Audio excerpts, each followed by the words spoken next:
Hi everyone, welcome back to my channel Doctor for All with Dr. Rakshinda. Hope you all are doing good. हम सभी ने अपनी life में कभी ना कभी अपने माउथ में या मुंह में छोटे मोटे अल्सर्स कभी एक्सपीरियंस किए होंगे. मेडिकल टर्म्स में उसे एफ्टस अल्सर्स या एफ्टस स्टोमेटाइटिस कहा जाता है या माउथ अल्सर्स से आप लोग सभी उसे जानते होंगे. So today I will be just talking on mouth ulcers. Let's begin.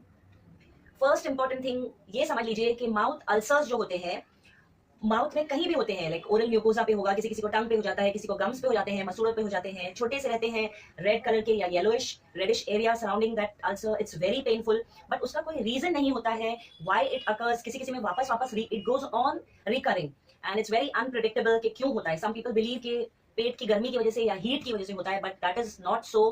कोई कोई का मानना है कि नॉनवेज खाने से या ज्यादा कुछ गर्म चीज खा लिए हो तो उसकी वजह से होता है बट ऐसा नहीं होता है.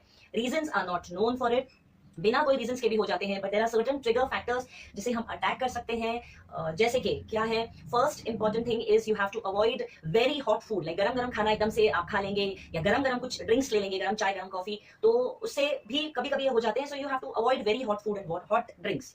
Avoid chillies. बहुत स्पाइसी फूड अगर आप खाते हैं तो बहुत मिर्ची मसाले वाला ओवर स्पाइसी है food, you just try to avoid it. Less spicy food खाना है. अवॉइड पान, टोबैको या सुपारी आप खा रहे हैं, किसी किसी में देखा गया है कि उसकी वजह से भी अल्सर्स हो जाते हैं. बट यूजुअली रीजंस कुछ नहीं होते हैं बहुत सारे पेशेंट्स में.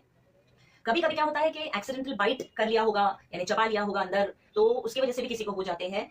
एंड वन थिंग इज, अगर शार्प टूथ है, अगर दांत है कुछ पॉइंटेड है तो उसकी वजह से भी किसी को होते हैं. तो you have to show to your dentist अगर वैसा आपको लग रहा है कि कुछ शार्प टूथ है जिसकी वजह से वो अल्सर बार बार रिकर हो रहा है. तो what you can do is, आप अपने डॉक्टर से कंसल्ट करिए. आप जो भी वो मेडिसिन देगा आपको, हो सकता है वो आपको कुछ सूदिंग लोशंस देंगे, एलोपैथिक में होते हैं ऑइंटमेंट्स लगाने के लिए. There are very good homeopathic medicine for it जिससे जल्दी ये अल्सर्स हील हो जाते हैं. बी कॉम्प्लेक्स दिया जाता है इसके लिए बट इतना कुछ यूजफुल नहीं है B complex without taking. Also I have seen in my practice के वो अल्सर्स उतने ही टाइम में हील होते हैं बट होम्योपैथिक मेडिसिन ओरली लेने से काफी जल्दी हील हो जाते हैं. Something you can do at home when you have those ulcers और आपको पेन हो रहा है तो आप क्या करिए, पेन को कम करने के लिए आइस लगा सकते हैं या हनी लगा सकते हैं या कर्ड दही लगा सकते हैं थोड़ा सा लेके, या मिल्क क्रीम दूध की मलाई लेके भी लगाने से अल्सर्स में पेन कम हो जाता है, सूजन इन्फ्लेमेशन रेडनेस कम हो जाता है. या दूसरी चीज आप क्या कर सकते हैं कि 1 टीस्पून बेकिंग सोडा को 1 कप पानी में घोलिए और उससे गागल करिए 2-3 बार दिन में. या दूसरी चीज कर सकते हैं कि 1 टीस्पून सॉल्ट, नॉर्मल अपना जो कॉमन सॉल्ट है, उसे 1 कप गर्म पानी में मिक्स करके उससे गागल करिए 1-2 बार दिन में. You can do this like for 3-4 days. तो उससे जल्दी ये अल्सर्स हील हो जाते हैं. एक बात का आपको ध्यान रखना है कि आपको गुड ओरल हाइजीन मेंटेन करके रखना है. Brushing you do twice a day और एक बार फ्लॉसिंग कर लीजिए ताकि उससे भी कुछ फूड पार्टिकल्स जमा नहीं रहे और अल्सर के चांसेस कम हो जाएं. So that's all for today. अगर आपको ये वीडियो जरा भी हेल्पफुल और इन्फॉर्मेटिव लगता है तो प्लीज उसे लाइक कर दीजिए, ज्यादा से ज्यादा लोगों में शेयर करिए. अगर आप तक सब्सक्राइब नहीं किया है तो सब्सक्राइब कर दीजिएगा. See you again in my next video. Till then, you eat to live, not live to eat.